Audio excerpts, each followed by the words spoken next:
স্বাগত জানাচ্ছি। আমি তৌহিদ শান্ত, ইস্পাহানি মির্জাপুর জিরো আওয়ারে।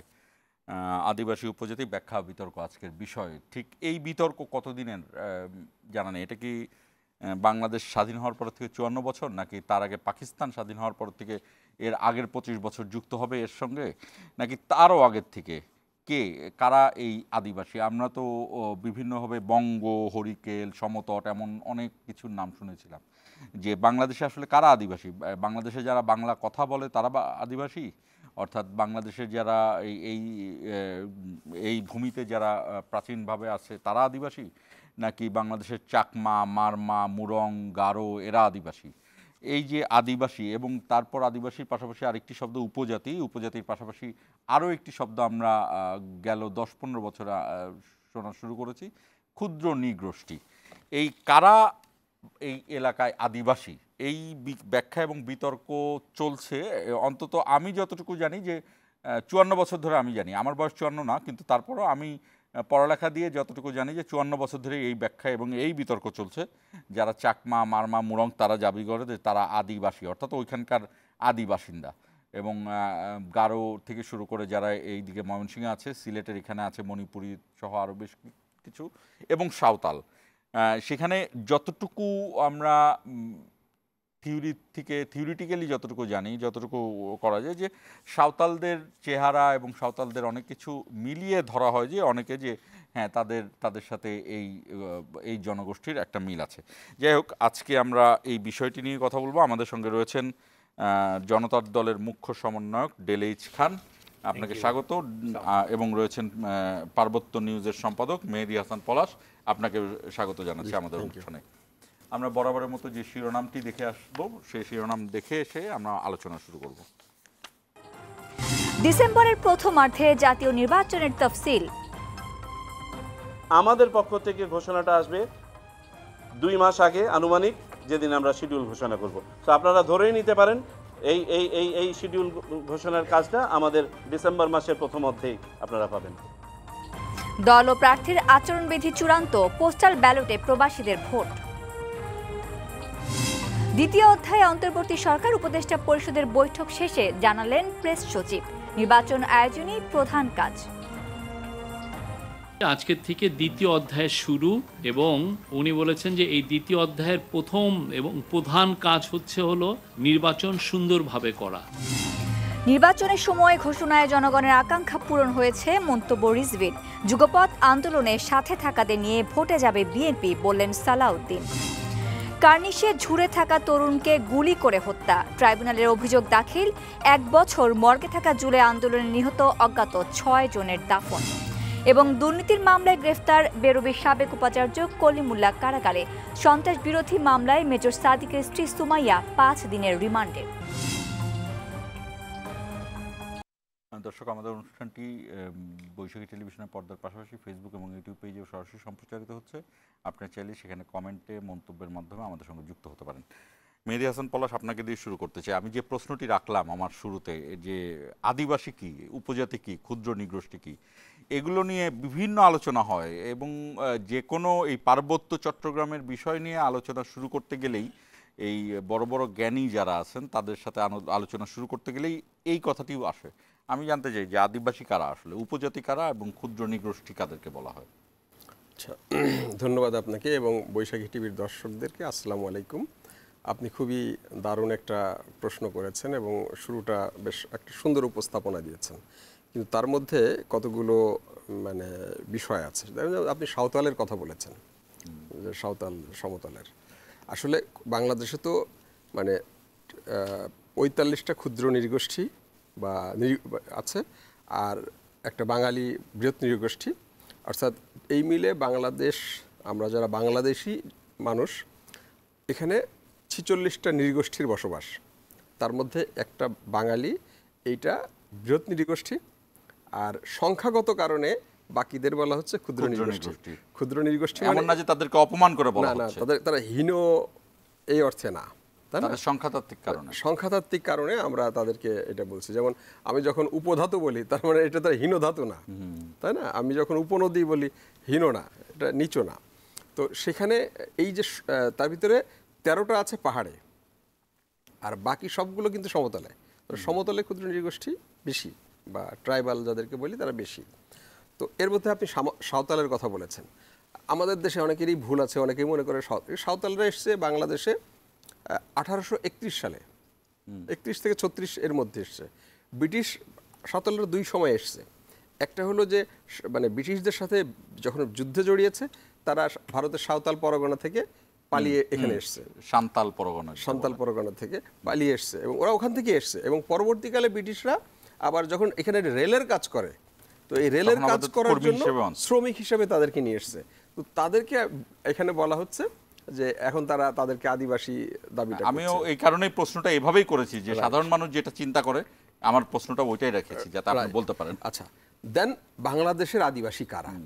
এখন বাংলাদেশ যদি আমরা 56,000 এই বর্গমাইল বলি, তো এই বর্গমাইলের যে মানে যে ভূখণ্ড, এই ভূখণ্ডের যে প্রাচীন জনগোষ্ঠী, আমাদের সমস্ত মানে বাঙালির যে প্রাচীন ইতিহাস যারা লিখেছেন, রাখাল দাস বন্দ্যোপাধ্যায়, নিহার রঞ্জন রায় বা অন্যান্য যারা আছেন, তাদের সবার হলো এখানে তারা বলছেন নিষাদ জনগোষ্ঠী বা আপলাইন জনগোষ্ঠী, এরা এখানকার প্রাচীন জনগোষ্ঠী। এই যে প্রাচীন জনগোষ্ঠী যারা প্রাক আর্য, মানে আর্যরা আসার আগেও এখানে কিন্তু মানব বসতি ছিল, এবং তাদের আমাদের এই যে আমাদের যে মহাস্থানগড় বা এই পাহাড়পুর, এগুলো প্রাক আর্যের সময়ের এখানে এগুলো রয়েছে। ওয়ারি বটেশ্বর, যেটা ওয়ারি বটেশ্বরও প্রায় 2000-2500 বছর আগে। আপনি চিন্তা করেন 2000 বা 2500 বছর আগে এখানকার মানুষ হাম্মামখানায় গোসল করতো। ওয়ারি বটেশ্বর আমরা সেটা পেয়েছি। আমরা যারা বাঙালি, এই বাংলা ভাষার প্রাচীন যে মানে যেটা গ্রন্থ চর্যাপদ, এটা লেখা হয়েছে আজ থেকে প্রায় 1200-1300 বছর আগে, বা কারো কারো মতো আরেকটু প্রাচীন।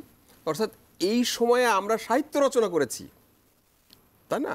আমরা এতটা সমৃদ্ধ ছিলাম যে আলেকজান্ডার এখানকার যে গঙ্গোড়িরি রাজা, সেই গঙ্গোড়িরি রাজার যে বিশাল হস্তি বাহিনী দেখে এদিকে অগ্রসর হতে ভয় পেয়েছে। এটা আমাদের লেখা না, এটা গ্রিক টলেমির মেগাস্থিনিসের বইতেই লেখা আছে।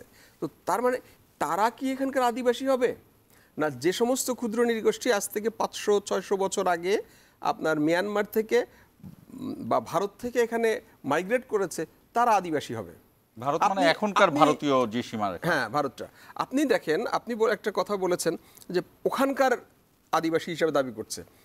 আপনি যদি ওখানকার আদিবাসী হিসেবে তাদেরকে ধরেন বলেন, তাহলে আমরা যারা এখানে বসে আছি, এই ঢাকায় বসে আছি, ঢাকার যারা প্রাচীন জনগোষ্ঠী, তারা কি আদিবাসী? তারা যদি বলে যে ওরা যদি ওখানে আদিবাসী ক্লেম করে, তাহলে আমিও তো আদিবাসী। রংপুরে যে আছে সেও তো যদি বলে যে আমি এখানকার আদিবাসী, একটা এইভাবে তো অঞ্চলভিত্তিক আদিবাসী হয় না।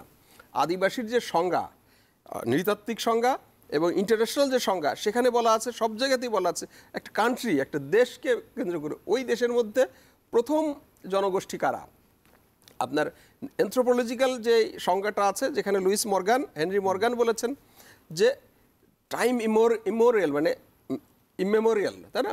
যে কোনো একটা জনগোষ্ঠী যাদের উৎপত্তি, বিস্তার এবং আগমনের ইতিহাস জানা যায় না, শরণাতীত কাল থেকে একটা নির্দিষ্ট এলাকায় বসবাস করছে, এবং উনি ইংলিশ টার্মটা ব্যবহার করেছেন সান অফ সয়েল, যেটাকে আমরা বলছি বাংলায় বলছি ভূমিপুত্র, তাদেরকে আদিবাসী বলছে। সারা পৃথিবীতে কেউ তো বলে নাই যে মর্গানের এই ডেফিনেশনটা ভুল, পৃথিবীর কোথাও বলে নাই।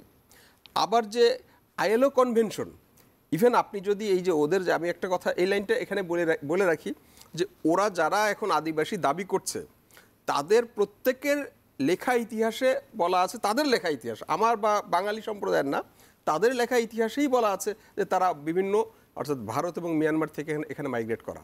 কাজে তারা এখানে নিজেদেরকে সান অফ সয়েল হিসেবে যখন প্রতিষ্ঠা করতে পারছে না, তখন তারা ভর করেছে আইএলও ডেফিনেশনের উপর, আইএলও 169, যেটা 1989 সালের আপনার জুন মাসের 7 তারিখে। আইএলও কনভেনশনের আমি একটু বলি আপনাকে, আর সুস্পষ্ট করে বলি। আইএলও কনভেনশনের যে নামটা বলা আছে, সেটা সেই সংজ্ঞাটা হলো এরকম। ওই কনভেনশনের নাম হলো tribal and indigenous people convention 169। তো আমাদের বাংলাদেশে কিন্তু কেউ এই ট্রাইবাল শব্দটা বলে না, যারা আদিবাসী তারা বলে ইন্ডিজিনাস কনভেনশনের কথা বলে, কিন্তু ওখানে কিন্তু ট্রাইবালদের জন্য বলা আছে এবং ইন্ডিজিনাসদের বলার জন্য বলা আছে। ট্রাইবালদের ডেফিনেশন দেয়া আছে, ইন্ডিজিনাসদের ডেফিনেশন দেয়া আছে। আমাদের ওই ট্রাইবাল শব্দটাকে বা ট্রাইবাল অংশটুকুকে চেপে যাওয়া হচ্ছে।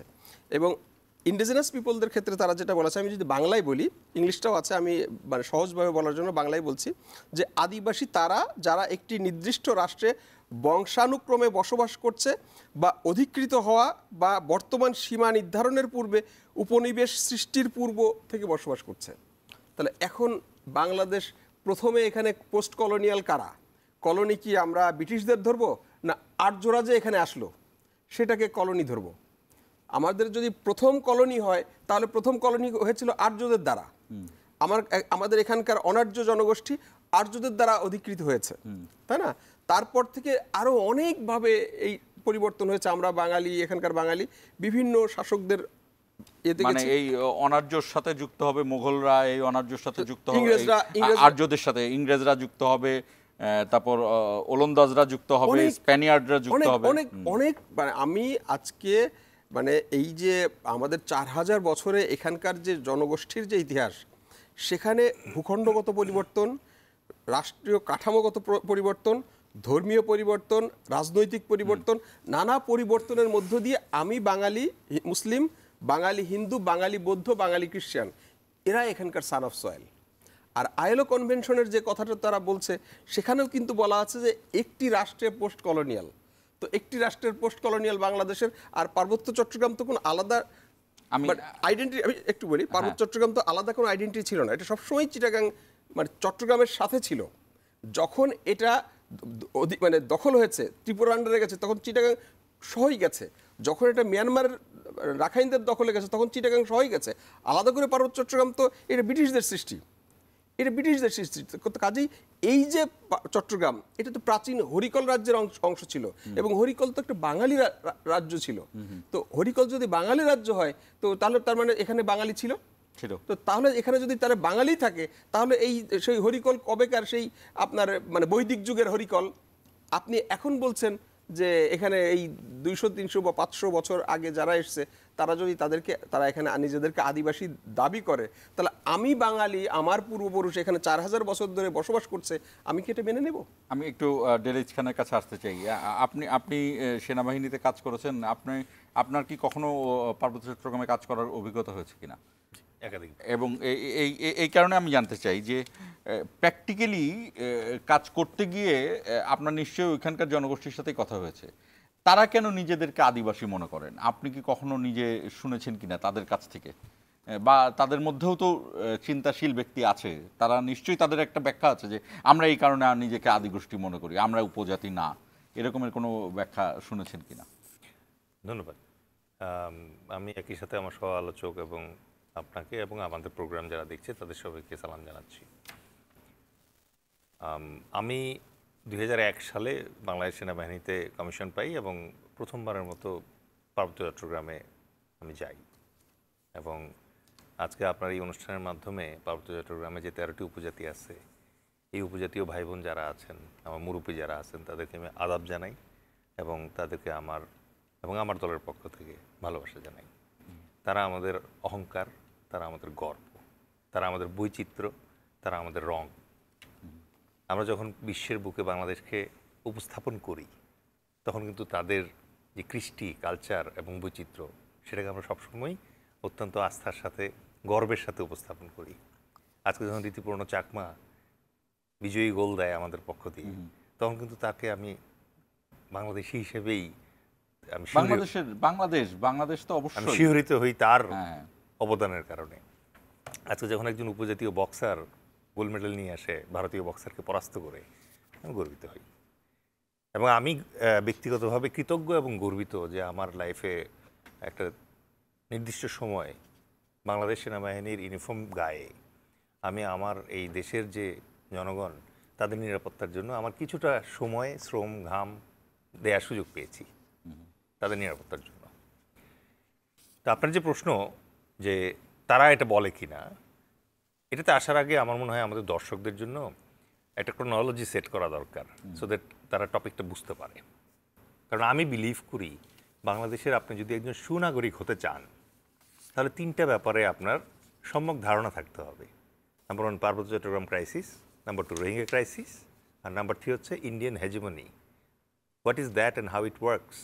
এই 3টা জিনিস যদি আপনি না বোঝেন আসলে আপনি ইউজফুল নাগরিক না। সো তার মধ্যে সবচেয়ে বেশি জটিল হলো ইন্ডিয়ান হেজিমনি। এটাকে আমরা বুঝতেই পারি না যে কোনটা ইন্ডিয়ান হেজিমনি, অনেকে বুঝেও বুঝতে চান না। এক্স্যাক্টলি, এটা অন্য আরেকদিনের টপিক থাকুক। আমি খুব লুসিডলি এটা ক্লিয়ার করে দিব যে এটা কীভাবে হয়, কেন বাংলাদেশ ইন্ডিয়ার কাছে শুধুমাত্র একটা ট্রানজিট স্টেশন ছাড়া আর কিচ্ছু না। তারা মেইনল্যান্ড ইন্ডিয়া থেকে যেতে চায় 7 সিস্টার্সে, এই জন্য আমাদের দরকার। Coming back to the point, যে Parbatya Chattogram issue, first thing first, যে বাংলাদেশে কারা আদিবাসী? দ্য সিম্পল আনসার, বাংলাদেশে কোনো আদিবাসী নেই। এবং বাংলাদেশের সংবিধানে এটা পরিষ্কারভাবে বলা আছে যে বাংলাদেশে যারা আছে তারা হচ্ছে ক্ষুদ্র নৃগোষ্ঠী অথবা উপজাতি।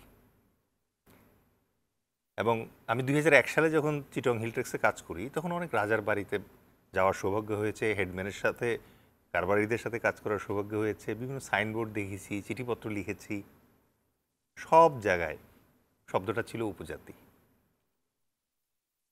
এমনকি আজকে আমার বিদগ্ধ সহ আলোচকের কাছ থেকে আমি জানলাম যে একবার সন্টু লার্মাকে যখন জিজ্ঞেস করা হয়েছিল যে আপনারা আদিবাসী শব্দটা ব্যবহার করেন না কেন, সে নাকি সদর্বে বলেছিল যে কিসের আদিবাসী, আমরা তো উপজাতি। এই যে উপজাতীয় পরিচয়টা, এটা হঠাৎ করে চেঞ্জ হয়ে গেল, আমার চোখে ধরা পড়ছে 2007 সালের পর। আইএলও কনভেনশনটা যখন হলো তখন বাংলাদেশ বললো যে এটা আমি সাইন করব না। কেন সাইন করব না? কারণ আদিবাসী বিশ্বের যেসব দেশে আছে, অস্ট্রেলিয়াতে আছে, মাওরোজারা, আমেরিকা, রেড ইন্ডিয়ানরা, এরা কেউ সাইন করে নাই এই সনদে। যাদের কাছে আদিবাসী আছে তারাই এটা সাইন করে নাই, তারাই প্রত্যাখ্যান করছে। ইভেন এই এশিয়াতে একমাত্র নেপাল বোধহয় এটা সাইন করছে, এছাড়া আর বাকি কেউ সাইন করে নাই, বাংলাদেশও করে নাই। এই সনদ আমি সাইন করি নাই, কিন্তু আমাদের ভাইয়েরা হঠাৎ করে আদিবাসী পালন করা শুরু, তাদের আদিবাসী পরিচয়টা সামনে নিয়ে আসার চেষ্টা করলো। ইভেন আমার ইউনিভার্সিটির ভাই যারা আছে তাদের সাথে যখন উপজাতীয় কোটায় তারা পড়াশোনা করতে যায় তখন কিন্তু বাংলাদেশি ভাই এবং বোন কিন্তু তাদেরকে জিজ্ঞেস করে হাসতে হাসতে যে এই কিরে হঠাৎ করে 2007-এর পর থেকে তোরা উপজাতি থেকে আদিবাসী ক্লেম করা শুরু করলি কেন? That is a very serious and a very vital question তারা যেটা জিজ্ঞেস করে। এখন এই যে 2007 সালের পর থেকে তারা আইডেন্টিটি চেঞ্জ করা শুরু করলো, এটা আমরা যারা আছি, স্পেশালি মিডিয়াতে যারা আছি, মিডিয়াই তো হচ্ছে আমাদের আইজ এন্ড ইয়ার, তারা বুঝে হোক না বুঝে হোক তারা ভাবতে শুরু করলো ও ইটস নিউ ফ্যাশন। না বুঝেই ইটস নিউ ফ্যাশন। মেবি আগে উপজাতি শব্দটা অত কুল লাগে না, এখন আদিবাসী শব্দটা ইউজ করতেছে। না, মনে হয় যে আদিবাসী বললে তাদের পাশে যে খুব দাঁড়ানো হয়। মেইন এসেন্স যেটা, সেটা হচ্ছে বাঘ হচ্ছে বাঘ, সিংহ হচ্ছে সিংহ, ডেফিনিশন আলাদা। বাঘ যদি হঠাৎ করে বলে না আমাকে এখন থেকে সিংহ ডাকতে হবে, it doesn't make any sense না at the end of the day. আচ্ছা, তো এটা গেলে হচ্ছে পরিচিতির ব্যাপারে যেটা আমি বললাম। আর কোথায় সে মধু, সেটা আমার সহ আলোচক আশা করি যথাসময়ে আরও চমৎকারভাবে বিশ্লেষণ করবে। আমি আদিবাসী বলছি তা শুধুমাত্র বলার জন্য বলছি না। আজকে রংধনুর জন্য যেরকম ফান্ড আসে, আদিবাসী বলানোর জন্য ফান্ড আসে। তো ওই প্রসঙ্গটাতে যাওয়ার আগে আরেকটা জিনিস আমি যতটুকু জানি আপনার ইন্ডিয়ান হেজিমনির সাথে এটার কানেকশন আছে। আমি জানি না এই কানেকশন এখানে আনবো কিনা আমরা। তো শান্তি বাহিনীকে অস্ত্র কে দিত? জি, এবার আসি ওই হিস্ট্রিটাতে। সেটা হচ্ছে 1947-এ যখন আমাদের এই ভারত পাকিস্তান আলাদা হয়, তখন আমাদের এই উপজাতীয় ভাই যারা ছিলেন পার্বত্য চট্টগ্রামে, তারা বললো যে না আমরা পাকিস্তানের সাথে যাব না, আমরা যাব ভারতের সাথে। বাট ভারত নেয়নি, আলটিমেটলি পাকিস্তানের সাথে আসতে হয়েছে। আজকে তারা যে নিজেদেরকে আদিবাসী দাবি করছে, চাকমাদের কথাই বলি, একটা কেস এক্সাম্পল দিয়ে বলি। এই চাকমা 16শ শতাব্দীতে আরাকানে দরবারে তারা মূলত করণিকের কাজটা করত। যখন বোদাপায়া অথবা মেইনল্যান্ড বার্মা থেকে আরাকান সাম্রাজ্য আক্রান্ত হলো, তখন সবাই ওখান থেকে পালালো। আপনার হয়তো জানা আছে ঐতিহাসিকভাবে যে একজন আরাকান রাজা কিন্তু বঙ্গের রাজার আন্ডারে প্রায় 20 বছর আশ্রয় ছিল, ঠিক আছে? ওই টাইমে এই আরাকান দরবারের যে ক্লার্করা ছিল চাকমারা, তারা এসে বসতি গাড়ে হচ্ছে 1660 ঠিক আছে, 1660 সালে 1600 যেটা। এখন এরা এখন ক্লেম করছে যে তারা এখানকার son of the soil, which is not valid. আচ্ছা, তো কি হলো, 1947-এ তারা একবার ভুল করলো। কি ভুল করলো? যে বন্টন হলো পাকিস্তানের সাথে আসার কথা, কিন্তু তারা গোঁ ধরলো না, আমরা ভারতের সাথে থাকবো। আবার 1971 এসে উল্টা হয়ে গেল। 1971 যখন বাংলাদেশ স্বাধীন হতে নিল, তারা তখন রাজাকারি শুরু করলো। তারা তখন পাকিস্তানের সাথে গেল। অ্যান্ড গ্রেট রাজাকার হচ্ছে ত্রিদিব রায়, হ্যাঁ, যিনি রাজা দেবাশিসের পিতাশ্রী, এবং উনি এত বড় রাজাকার ছিল যে মুক্তিযুদ্ধ শেষে উনি পাকিস্তান চলে গেলেন এবং আজীবন এবং মৃত্যুর আক্রান্ত থাকলেন পাকিস্তানে। এবং পাকিস্তান তাকে কদর করেছে, উজিরে খামোখা হিসেবে তাকে কিছু ভাতা দিত, ওখানে রাখার ব্যবস্থা করেছিল। উজিরে খামোখাটা কি? মানে খামোখা কাজে যাকে আপনি উজির হিসেবে রাখছেন, ঠিক আছে, পোর্টফোলিও ছাড়া। কেন আপনি আমাদের ইয়েতে উপদেষ্টা পরিষদে তো ছোট ছোট 2-3জন উজিরে খামোখা আছে। সো তাদের কাজ হচ্ছে যে মানে চেয়ার গরম করে রাখবে, বাট আসলে কোনো কাজ নাই, কোনো দায়িত্ব নেই, পারেও না করতে কিছু। তো যাই হোক, এখন এই যে ক্রোনোলজিটা এই জায়গায়, এই ক্রোনোলজিটাকে আপনি যদি ধরেন যে 1971 সালে এসে দেশটা স্বাধীন হলো, স্বাধীন হওয়ার পরে 73 সালে শেখ মুজিবুর রহমানের কাছে গিয়ে আবদার করলো যে না, আমাদের এই 3টা যে জেলা আছে, এই 3টা জেলা মিলে যে পার্বত্য চট্টগ্রাম বা চিটাগাং হিল ট্র্যাক্টস, এইটার 1900 সালের একটা ব্রিটিশ নির্দেশনা আছে। ওইখানে কিন্তু ইন্ডিজিনাস শব্দটা নাই, এটা ট্রাইবাল অ্যাক্ট। ওনাদের যে এখন গায়ে ছেদ করে ওঠে ট্রাইবাল কথাটা শুনলে পরে, ওটা ট্রাইবাল অ্যাক্ট। তো ওই ট্রাইবাল অ্যাক্টের আন্ডারে ওই জায়গায় বলা ছিল যে তাদের একটা বিশেষ সুবিধা থাকবে ওই জায়গায়, কোনো ধরনের উৎপাদন হইতো না, সামান্য কিছু কার্পাস তুলা ছাড়া। তো ব্রিটিশ চিন্তা করলো যে এর তো আমাকে টাকা দিয়ে রাখতে হয়, সেই জন্য একটা অ্যাক্ট করে দিয়েছিল। আচ্ছা, যখন শেখ মুজিবুর রহমানের কাছে এই আবদারটা করলো যে আমাদেরকে ওই 1900 সালের নিয়ম অনুযায়ী আমাদের প্রায় স্বাধীনতা দিয়ে দেওয়া হোক, তখন ত্যক্ত বিরক্ত শেখ মুজিবুর রহমান আবার একটু ত্যক্ত বিরক্ত এবং আবেগপ্রবণ হয়ে গেলে 3 মিলিয়ন আর 30 লাখের ভিতরে গুলাই ফেলতেন। একই রকমভাবে উনি এই জায়গায় চাকমাদেরকে বললেন বাঙালি হয়ে যা, হুইচ ইজ রং। আপনি সান্তাল, তঞ্চঙ্গা, বোম, প্রত্যেকের আলাদা আলাদা মানে জাতিসত্তা আছে, আপনি বলতে পারতেন বাংলাদেশি হয়ে যা। না, ওই চিন্তাটা তো তার মাথায় ছিল না তখন। বাংলাদেশি শব্দটা তো আইডিয়াতে আসে নাই, তখন আসে নাই। তো আলটিমেটলি এই আইডিয়াটা তো আসলে অন্যের আরেকজন। এখন এই শব্দের সুদূর প্রসারী প্রভাব কি? 1973 সালে মানবেন্দ্র ব্যাক করে করলো কি, তাদের যে আগে থেকে পিসিজিএসএস ছিল, এই পিসিজিএস এর ভেতরে তারা একটা আর্মড উইং খুললো, নাম হচ্ছে শান্তিবাহিনী। শান্তিবাহিনী সংগঠিত হতে হতে 75 সালে উনি মারা গেলেন। আমি এ বিষয়ে আরো আসবো, আমরা একটা বিরতির সময় হয়ে গেছে। অবশ্যই দর্শক আমাদের সঙ্গে থাকুন, ছোট্ট একটা বিরতি নিচ্ছি।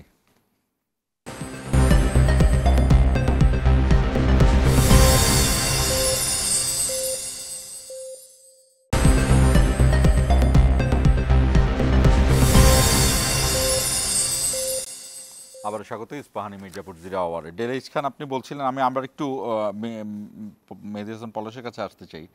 ডেলিজ খান তার প্র্যাকটিক্যাল যে অভিজ্ঞতা, সেখান থেকে সে কথাগুলো বললো, এছাড়াও তারও অনেকগুলো থিওরিটিক্যাল কথাও বললো। আমার যেটা জানার ইচ্ছা এখন সেটা হলো যে এই পার্বত্য চট্টগ্রামের সমস্যাটা কি আসলে। এই সমস্যাটা আমরা জানি, সেখানে আমরা সাধারণ মানুষরা জানি যে সেখানে তারা নিজেদের স্বাধীনতার জন্য করছেন, যুদ্ধ করছেন। তো তাহলে এই পার্বত্য চট্টগ্রাম কি স্বাধীন না? পার্বত্য চট্টগ্রাম তো নিঃসন্দেহে স্বাধীন, বাংলাদেশের একটা অংশ, যেটা মানে ডেলিজ খান কিছুটা বলেছেন। তাহলে আমি এটা একটু বলি। 47 সালে যখন মানে ভারত ভাগ হয় আর কি, ভারতবর্ষ, সেখানে যেই টু নেশন থিওরিতে হয়েছিল, তো তার মধ্যে যে ধর্মের সেখানে আলাদা আলাদা হবে। তো যেহেতু পার্বত্য চট্টগ্রামের ওখানকার তখনকার জনসংখ্যা বেশিরভাগ ছিল মানে মুসলিম সংখ্যা কম ছিল, তো সেই মানে থিওরি অনুযায়ী তাদেরকে ভারতের সাথে থাকার কথা। কিন্তু মুসলিম লীগ, তৎকালীন মুসলিম লীগ চট্টগ্রাম বন্দরের নিরাপত্তার জন্য তারা চেয়েছিলেন একটা ব্যাকওয়ার্ড জায়গা, যাতে চট্টগ্রাম বন্দর, কারণ ভারত যদি চট্টগ্রাম বন্দরের একেবারে কাছে চলে আসে তাহলে এই বন্দরের নিরাপত্তাটা বিঘ্নিত হয়। সেজন্য তারা পার্বত্য চট্টগ্রামকে আমাদের সাথে রাখতে চেয়েছিলেন, কিন্তু কংগ্রেস এটা দিতে চান নাই। এটা নিয়ে মানে রাটক্লিফের সামনে মুসলিম লীগ এবং কংগ্রেসের মধ্যে অনেক তর্ক বিতর্ক হয়। এক পর্যায়ে বাংলাদেশ এবং পাকিস্তানের দুইটা জেলা ছেড়ে দিয়ে, ভারতকে ছেড়ে দিয়ে এই পার্বত্য চট্টগ্রামকে বাংলাদেশের সাথে রাখা হয়। তারপরেও তৎকালীন কংগ্রেসের নেতারা এখানে যারা মানে এই বামপন্থী রাজনীতি করতেন চিটাগাং হিল ট্র্যাক্সের, তাদেরকে বলে দেয়া হলো যে তোমরা গিয়ে ওখানে পতাকা তুলে ফেলো ভারতের। এই জন্য 17ই আগস্ট 1947 আপনার স্নেহকুমার চাকমার নেতৃত্বে রাঙামাটিতে ভারতের পতাকা উত্তোলন করা হয় এবং ইয়েতে বার্মায় বান্দরবনে মিয়ানমারের পতাকা উত্তোলন করা হয়। 20 আগস্ট ইস্ট পাকিস্তান রাইফেল গিয়ে আপনার সেখান থেকে ভারতের পতাকা এবং মিয়ানমারের পতাকা নামিয়ে ফেলে এবং এই কারণে এখন পর্যন্ত আপনার এখানকার লোকজন এবং ভারতে বসবাসকারীরা সেই 20 আগস্টকে ব্ল্যাক ডে, কালো দিবস বা শোক দিবস পালন করে। এইটা আমাদের অনেক লোক জানে না। তাহলে কালো দিবস বা শোক দিবস পালন করছে তার মানেটা কি? যে তারা এই অন্তর্ভুক্তিটাকে এখনও গ্রহণ করতে পারে নাই। মানে পার্বত্য চট্টগ্রামকে বাংলাদেশের সাথে অন্তর্ভুক্তি, এই অন্তর্ভুক্তিটাকে এখনও গ্রহণ করতে পারে নাই। দ্যাটস ওয়াই তারা মানে ব্ল্যাক ডে পালন করছে।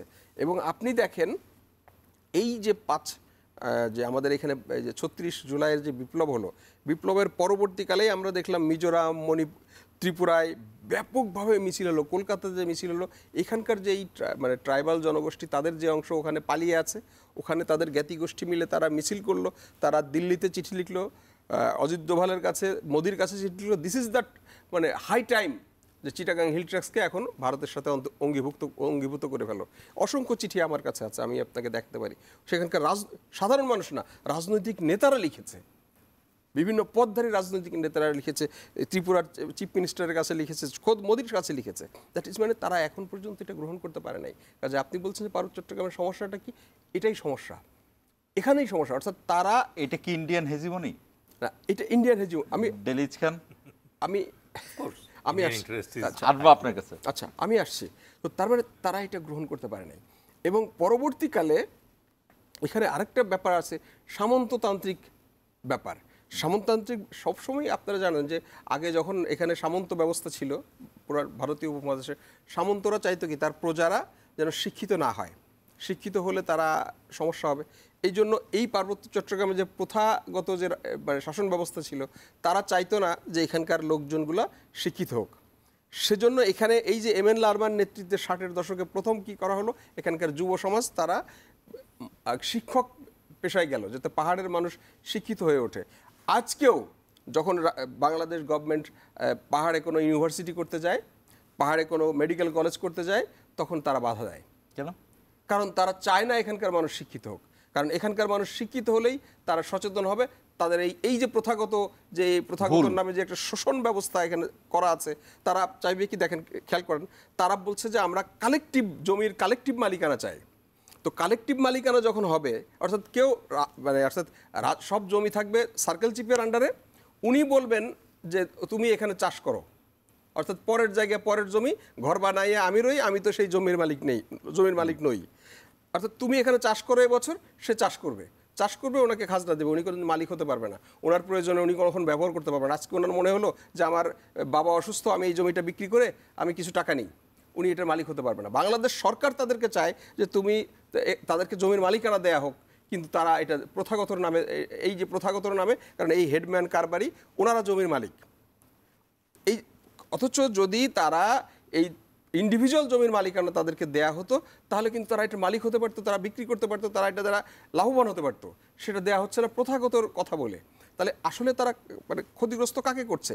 যখন এই মেডিকেল কলেজ, যখন এই কলেজ ইউনিভার্সিটি করার জন্য, মেডিকেল কলেজ করার জন্য আপনার সেখানে আন্দোলন হয়েছে, তার জন্য একজন শহীদ হয়েছে, শহীদ মনির নামে একজন লোক শহীদ হয়েছে, যে শুধু কলেজ করার কারণে তারা বাধা দিয়েছে। আবার কি হয়েছে, যখন ওই মেডিকেল কলেজের কাজগুলো ওখানকার আঞ্চলিক রাজনৈতিক দলের নেতাদেরকে দেয়া হয়েছে টেন্ডারগুলো, এবং মানে তাদের আত্মীয় স্বজনদের বা তাদের দলের লোকদেরকে সেখানে চাকরি দেওয়ার গ্যারান্টি দেওয়া হয়েছে, তখন কিন্তু তারা আন্দোলন থেকে সরে গেছে।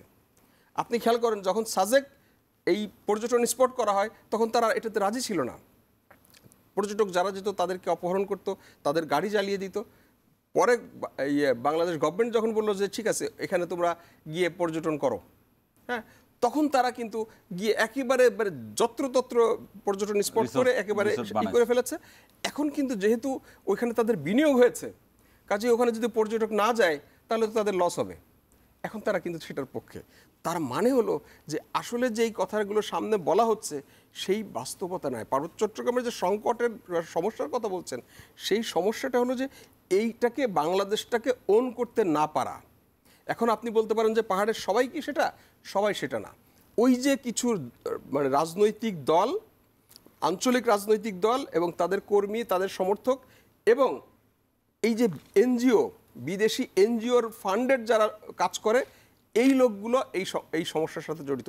বাকি যারা তারা নিরীহ, তারা বারবার ভয়েস রেজ করার চেষ্টা করেছে, বারবার কথা বলার চেষ্টা করেছে, যখনই যে কথা বলার চেষ্টা করেছে তাকে মেরে ফেলেছে। আমি এরকম অসংখ্য নাম বলতে পারি, যেমন ধরেন কিনামোহন চাকমা বলেন, রূপকুমার চাকমা বলেন, সার্জেন্ট মুকুল বলেন, আপনার জাপান মার্মা বলেন। এই কয়েকদিন আগে গতকাল কিনামোহন চাকমার মামলার রায় বেরিয়েছে।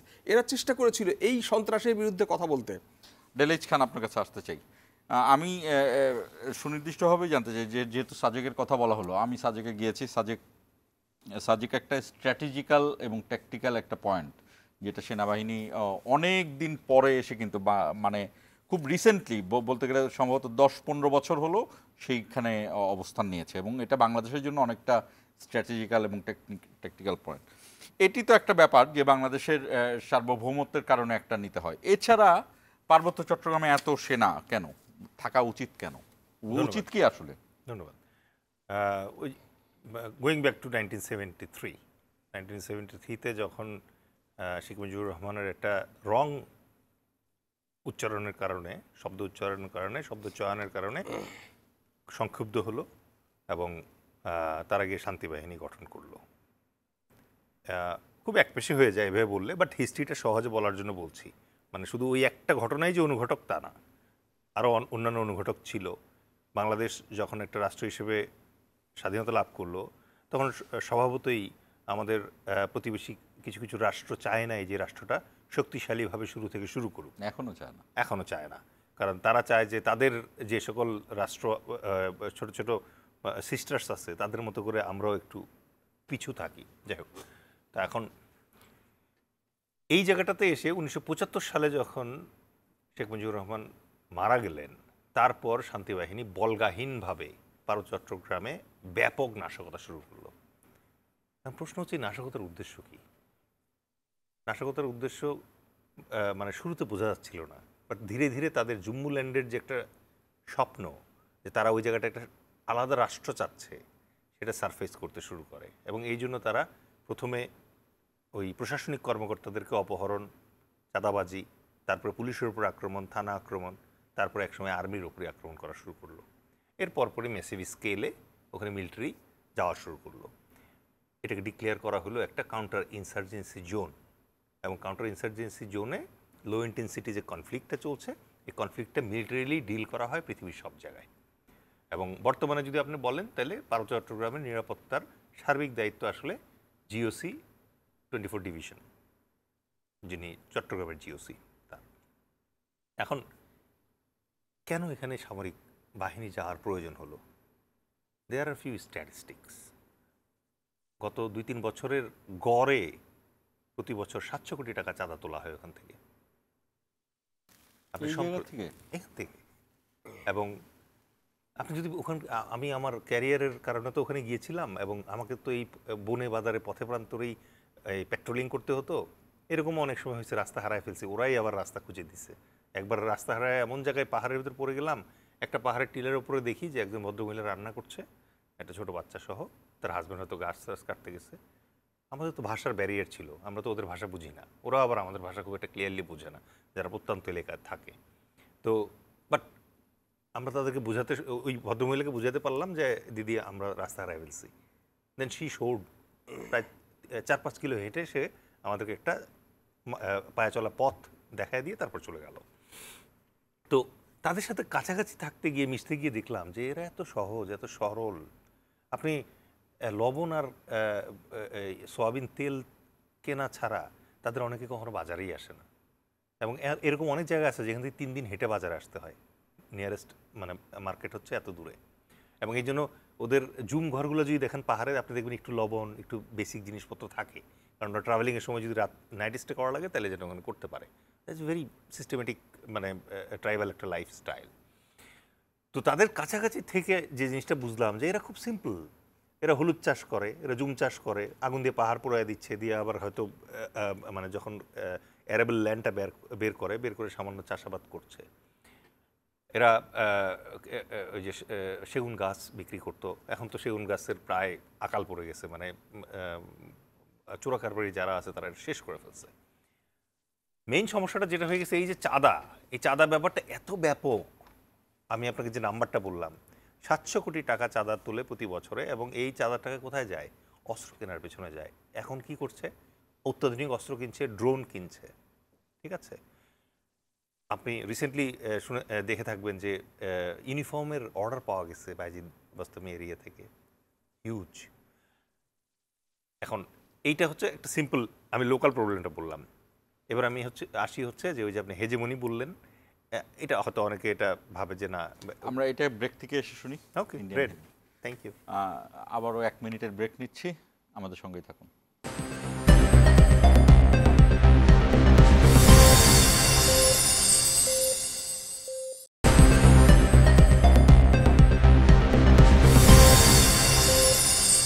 স্বাগত ইস্পাহানি মির্জাপুর জিরা আওয়ারে। ডেলিজ খান, আপনি বলছিলেন ইন্ডিয়ান হেজিমনি। আপনার এই হেজিমনিটা ব্যাখ্যা, মানে এখানে কিভাবে ইন্ডিয়ান হেজিমনি আসলো, এইটা জেনে তারপর আমরা মেহেদী হাসান পলাশের কাছে। চিটাগং হিল ট্র্যাক্সের যে হেজিমনিক পার্টটা যেটা আছে, ওটা বোঝার জন্য আগে বুঝতে হবে যে এখানকার থ্রেডগুলো কি, ঠিক আছে? আমরা যখন ধরেন 2001-এ চিটাগং হিল ট্র্যাক্সে থাকতাম, তখন NFJKT বলতে একটা ব্যাপার ছিল। NFJKT মানে হচ্ছে একটা রাস্তা, যে রাস্তাটা চিটাং থেকে একেবারে মানে দিঘিনালা পর্যন্ত যায়, মাঝখানে ইয়ে করে নাইক্ষ্যংছড়ি এলাকার নামের অধ্যক্ষর দিয়ে, সময় লাগবে বলে বললাম না। তো এই রাস্তা জুড়ে সপ্তাহে যেদিন আমাদের রসদ আসতো, সেদিন রাস্তার পাশে পোস্টে 100-150 কিলোমিটার পর আমাদের আর্মির লোকজনরা দাঁড়ায় থাকতো সাথে আনসার নিয়ে।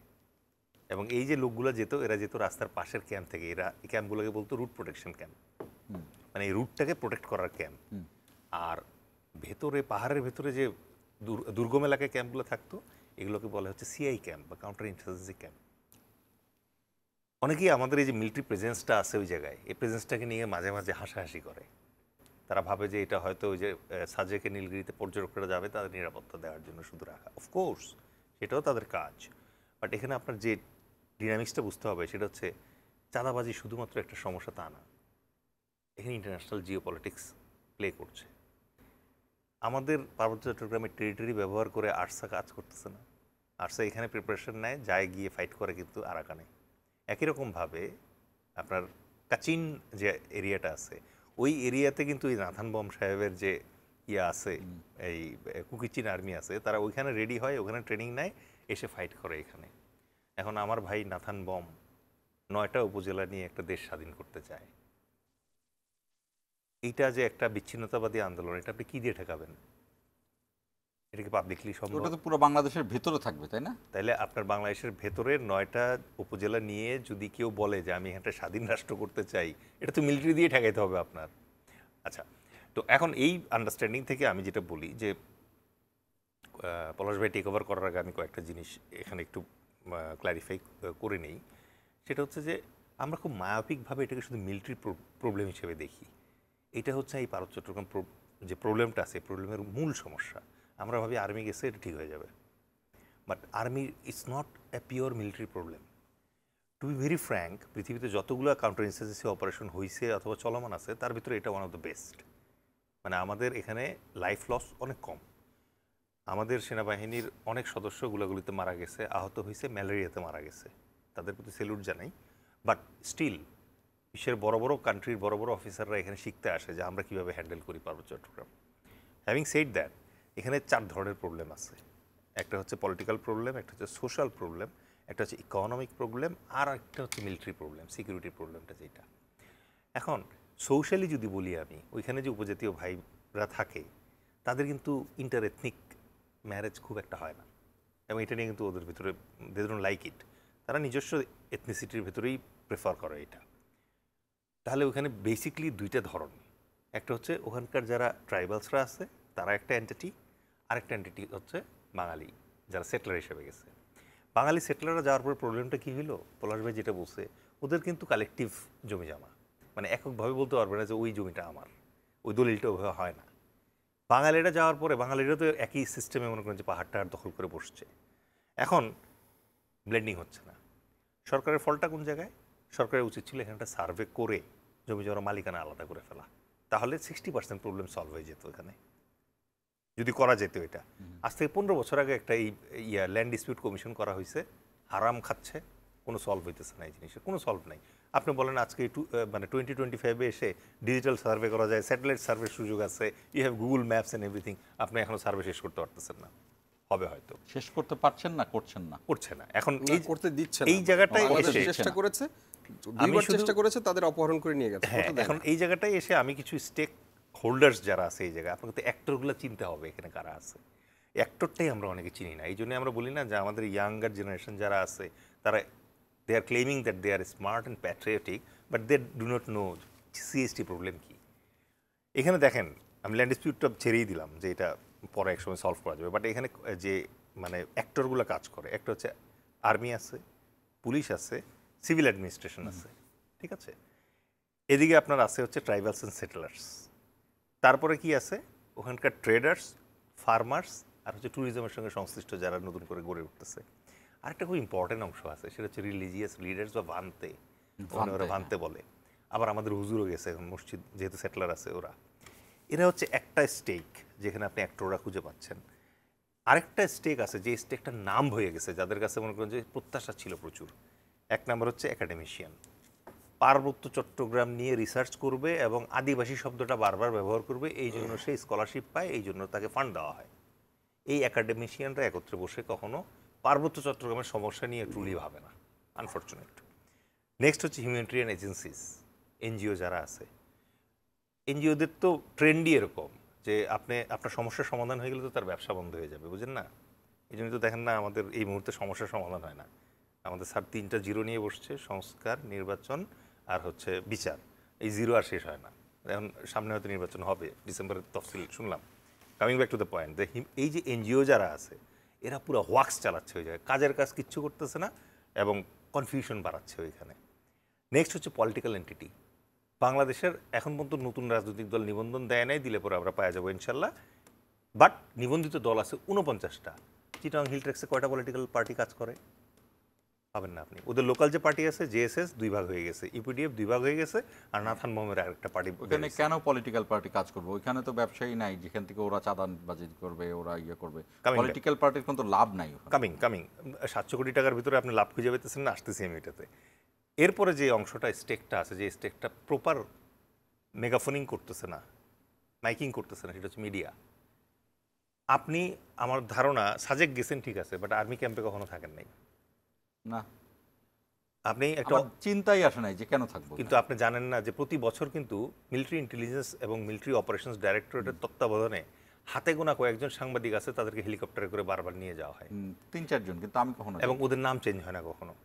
একজন রিপোর্টার, তাকে কেন মনে করেন যে ওই কেন দেখাবেন? আপনি তো আপনাকে দেখাবে যে এই টপিকের উপরে 10টা আলোচনা করবে। পলাশ ভাই এই ব্যাপারে আজকে ডিটেল আলোচনা করছে যে আমাদের ভুলটা হচ্ছে কোথায়, ঠিক আছে। এখন ফাইনালি আমি পলাশ ভাইয়ের কাছে হ্যান্ড ওভার করার আগে যেটা বলবো, আপনি হয়তো যে প্রশ্নটা আমাকে করতেন সেটার অ্যাডভান্স আনসার দেওয়ার চেষ্টা করি। সেটা হচ্ছে সমাধান কি? সমাধান হচ্ছে আমাদের জয়েন্ট এফোর্ট লাগবে। এখানে সবাই আর্মির ঘাড়ে ছেড়ে দিয়ে ভাবতেছে যে হচ্ছে, বাট আমি যে যতগুলো অ্যাক্টরগুলো কথা বললেন এবং যাদের কাজ করার কথা বললেন, এই সব কিছু জয়েন্ট। এক্স্যাক্টলি, আপনি চিন্তা করেন একটা ওখানে সন্ত্রাসী ধরলো, সন্ত্রাসী ধরার পরে আর্মির কাজ কি? এটা তো পুলিশ কেস। এখন পুলিশ আপনি এখানে খোতা পুলিশ দিয়ে রাখছেন, তারা দিলে পরে সেই কাঁপতে থাকে, তো ওই পুলিশ দিয়ে তো হবে। মেহেদী হাসান পলাশ, আপনার কাছে আসতে যে একদম শেষ মুহূর্তে আমাদের হাতে আছে মাত্র 3 মিনিট। জি, কি মানে সমাধানের জায়গায় যে অ্যাক্টরের কথা বললেন, এই অ্যাক্টরগুলো আমরা হয়তো বা খুব ভাবলে বুঝতে পারবো, কিন্তু প্রধানত সমাধানটা কি আসলে? এই সব অ্যাক্টরকে একসাথে কাজ করানো কিন্তু খুব জটিল। এই যে দেখেন আমাদের মানে ভাবনার ভিতরে কতটা ত্রুটি। আমি ওনার প্রতি সম্মান দেখিয়েই বলছি, আমার রাষ্ট্রের একটা অংশ থেকে রাষ্ট্র কিছু মানুষকে আরেক জায়গায় সরিয়ে নিয়েছে বা বসিয়ে দিয়েছে, আমি তাকে সেটেলার বলছি। কেন? তারা কি ওখানে শক করে গিয়েছে? না, সে মনে হয় বোঝানোর জন্য বলছে, না, কিন্তু সেও বিশ্বাস করে না যে তারা এই সেটেলার। যে সেটেলার শব্দটা আমরা এই যে আমরা একটা হ্যাঁ, আমারও আপত্তি আছে এই সেটেলার শব্দে। তো এই জায়গাটা এই কারণেই কিন্তু এই সমস্যাগুলো হচ্ছে না, কারণ আমরা ডিফাইন করতে পারছি না যে চিটাগাং হিল ট্র্যাক্ট সমস্যাটা কি। আমরা সবাই পার্বত্য চট্টগ্রামের সমস্যা, পার্বত্য চট্টগ্রামের সমস্যা না, বাংলাদেশের সমস্যা। আমরা রোহিঙ্গা সমস্যাকে তো বলি না যে এটা কক্সবাজারের সমস্যা। তাহলে আমি পার্বত্য চট্টগ্রামের সমস্যাকে কেন এটাকে পার্বত্য চট্টগ্রামের সমস্যা বলছি কেন? তাহলে সমাধান করতে গেলে আপনাকে সমস্যাটা আগে জানতে হবে। আমরা এই সমস্যাটাই এখন ধরেন ওখানে যেমন বাঙালিরা যেমন স্বেচ্ছায় যায়নি, আর্মিও কিন্তু স্বেচ্ছায় যায়নি। আর্মির কিন্তু ওখানে যারা গিয়েছে, ধরেন আর্মি সমতলে থাকলে কি হয়, অফিস করে 2টো পর্যন্ত, তারপরে বাসায় যায়, বিকেলে গিয়ে একটু হাঁটা চলা করে, আবার জগিং করে, ব্যায়াম করে, সন্ধ্যার পরে বাসায়। কিন্তু পাহাড়ে ওখানকার যে খাদ্যাভ্যাস, ওখানকার আবহাওয়া, ওখানকার জলবায়ু, ওখানকার কোনো কিছুই তার জন্য কিন্তু সুইটেবল না। আমাদের সমতলের লোকজনের মতো সুইটেবল না, কিন্তু তারা ওখানে বছরের পর বছর থেকেছে, মশার কামড় খেয়েছে, সাপের কামড় খেয়েছে, অন্যান্য পশু এবং সন্ত্রাসীদের। তারা এখানে স্বেচ্ছায় থাকতে চায় না। এখনও বলা হচ্ছে পার্বত্য চট্টগ্রাম আমাদের পানিশমেন্ট জোন, তো সেই পানিশমেন্ট জোনটা কে স্বেচ্ছায় যেতে চায়? আর্মি কোথায় থাকবে? এটা তো পুলিশ না। আজকে দেখেন সারা দেশের 64টা জেলায়, 61 জেলায় যদি আর্মি আছে, কেউ কিন্তু বলছে না যে আর্মি সরিয়ে নাও, এখানে সেনা শাসন চলছে। কিন্তু পাহাড়ে বলছে যে আর্মি কোথায় থাকবে কি না থাকবে, আপনার নিরাপত্তার সংকট হলে আপনি পুলিশ রাখতে পারেন, কিন্তু আর্মি রাখতে পারেন না। আর্মি কোথায় থাকবে না এটা মিলিটারি ডকট্রিন, রাষ্ট্রের নেসেসিটির উপর নির্ভর করে। পার্বত্য চট্টগ্রাম সমস্যার যদি মানে শুধু তো এইটার জন্য হয় নাই।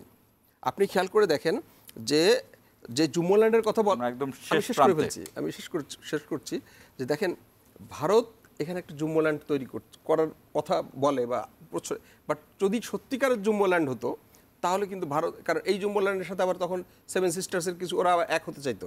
সেই জন্য ভারত কি করছে, এটাকে একটা ছোট্ট একটা ইনসার্জেন্সি আকার দিয়েছে, যার কারণে দেখা যাচ্ছে 1/4 আর্মি এখানে রয়েছে। আবার রোহিঙ্গা সমস্যার কারণে আরও 1 ভাগ আর্মি ওখানে চলে গেছে, যার ফলে এই যে বাংলাদেশের সামান্য একটু জায়গার মধ্যে আর্মির 1/3 আর্মি কিন্তু ডিপ্লয় হয়ে আছে। বাকি যে ভারতের যে পুরো সীমান্ত, এখানে কিন্তু আর্মির ডেন্সিটি কমে গেছে। কাজে এই খেলাটা, আপনি যে হেজিমনির কথাটা বলছিলেন, এই হেজিমনিটা কিন্তু এখানে আমাদের এই জিনিসগুলো বুঝতে হবে। আপনাদের দুজনকেই ধন্যবাদ। আমাদের সময় শেষ। আমি আমাদের তরুণ প্রজন্মের জন্য ছোট্ট একটি উদাহরণ আনতে পারি। যদি আপনারা সিঙ্গাপুরের দিকে তাকান, যদি তাইওয়ানের দিকে তাকান, যদি দুবাইয়ের দিকে তাকান, দেখবেন যে এই জায়গাগুলো খুব হাব হিসেবে উন্নয়ন ঘটেছে এবং এর আশেপাশের সব দেশগুলোই উন্নয়ন ঘটেছে। অর্থাৎ একটি দেশ যদি সেখানে উন্নয়ন ঘটায়, তাহলে এর আশেপাশের তাদেরও উন্নয়ন ঘটানোর খুব সহজ। ঠিক সেইভাবে যদি আপনারা চিন্তা করেন, যদি বাংলাদেশ উন্নত হয় তাহলে কিন্তু 7 সিস্টার উন্নত হবে, যেটা ভারতের জন্য অনেকটা হুমকির সম্মুখীন, যেটি ভারত চিন্তা করে। এই যে হেজিমনি, এটাই ইন্ডিয়ান হেজিমনির মূল আমার মনে হয়, এবং এটি যদি আমাদের দেশের তরুণ প্রজন্মরা বোঝেন, তাহলে তারা তাদের দেশকে উন্নয়নের দিকেই নজর দিবেন এবং সেইখানে তারা বুঝতে পারবেন যে বাংলাদেশি জাতীয়তাবাদ কী, এবং বাংলাদেশকে উন্নয়ন করা মানে কিন্তু ইন্ডিয়াকে গালি দেওয়া না, বাংলাদেশকে উন্নয়ন করা মানে কিন্তু অন্য দেশকে ছোট করা না। পৃথিবীতে এখন আর সেই জাতীয়তাবাদ নেই যেখানে এক জাতিকে উন্নয়ন করাতে গিয়ে আরেক জাতিকে গালমন্দ করতে হবে। বা এখন পৃথিবী অনেক দূর এগিয়ে গিয়েছে। এখন পৃথিবীতে সবাই উইন উইন সিচুয়েশনে আছে। এখন পৃথিবীতে প্রথমত সবাই পৃথিবীর নাগরিক, এরপর তার নিজের দেশ থাকে। সেইখানে বাংলাদেশকে যদি উন্নয়ন করা যায়, এমনিতেই আশেপাশের দেশেও উন্নয়ন হবে, তখন সেখানে আপনি এমনিতেই আপনার দেশের গর্বটাকে অনেক সামনে নিয়ে যেতে পারবেন। শেষ করছি আজকের ইস্পাহানি মির্জাপুর 0 আওয়ার।